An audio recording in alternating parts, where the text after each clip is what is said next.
Hi friends, இன்றைக்கி நம்ம ஒரு டேஸ்டியான ஒரு பாவக்காய் ஃப்ரை வந்து பார்க்கலாம். ஸோ பாவக்காய் இப்படி செய்யும்போது அவ்வளோக்கும் நம்மளுக்கு வந்து கசப்பு இருக்காது. இது நீங்கள் சாதத்துக்கு, சப்பாத்திக்கெல்லாம் வந்து யூஸ் பண்ணிக்கலாம். ஸோ வந்து பாவக்காய் வந்து நல்லா க்ளீன் பண்ணிவிட்டு அது உள்ளே இருக்க விதையெல்லாம் எடுத்துகிட்டு இந்த மாதிரி ரவுண்டாக கட் பண்ணிவிட்டு ஆயிலில் வந்து டீப் ஃப்ரை பண்ணி தனியாக எடுத்து வச்சுருங்க. அடுத்ததாக நான் வந்து அதே பேனில் வந்துட்டு 2 ஸ்பூன் அளவுக்கு ஆயில் வந்து ஆட் பண்ணியிருக்கேன். எண்ணெய் நல்லா காஞ்ச ஊட்டி அதில் வந்து கடுகு, ஜீரகம் ஆட் பண்ணிக்கோங்க. இது நல்லா பொரிஞ்சு வரட்டும் கடுகு வந்து.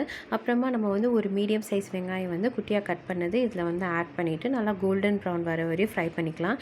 இதுலேயே நான் 5லேருந்து 6 பல்லு பூண்டையும் வந்து குட்டியாக கட் பண்ணி இதில் வந்து நான் போட்டிருக்கேன்.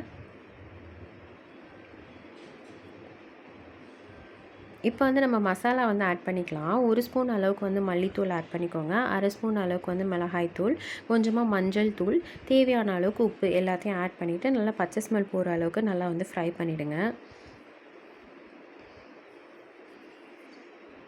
அடுத்ததாக நம்ம வந்து ஒரு மீடியம் சைஸ் தக்காளி வந்து ஆட் பண்ணிக்கலாம்.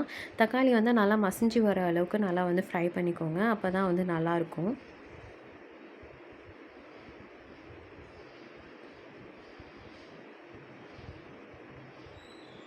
ஸோ தக்காளி நல்லாவே வதங்கி வந்துருச்சு. இப்போ வந்து 1/2 டம்ளர் அளவுக்கு வந்து தேங்காய் பால் வந்து ஆட் பண்ணிக்கோங்க.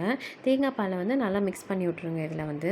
அடுத்ததாக நம்ம வந்து வறுத்து வச்சுருந்த அந்த பாவக்காய் வந்து இதில் வந்து ஆட் பண்ணிவிட்டு ஒரு 5 to 6 மினிட்ஸ் நல்லா குக் பண்ணிங்கன்னா சூப்பராக வந்து அந்த மசாலா வந்து அந்த பாவக்காயில் நல்லா கோட் ஆகி நல்லா சூப்பராக இருக்கும். உங்களுக்கு கசப்பும் அவ்வளோக்கும் வந்து தெரியாது. லோ ஃப்ளேமில் வச்சு குக் பண்ணுங்கள் இந்த 5 to 6 மினிட்ஸ். அவ்வளோதான், சூப்பரான பாவக்காய் ஃப்ரை மசாலா வந்து ரெடி ஆகிடுச்சு. ட்ரை பண்ணி பார்த்துட்டு எப்படி இருக்குன்னு கமெண்ட் செக்ஷனில் சொல்லுங்கள். Happy tasting.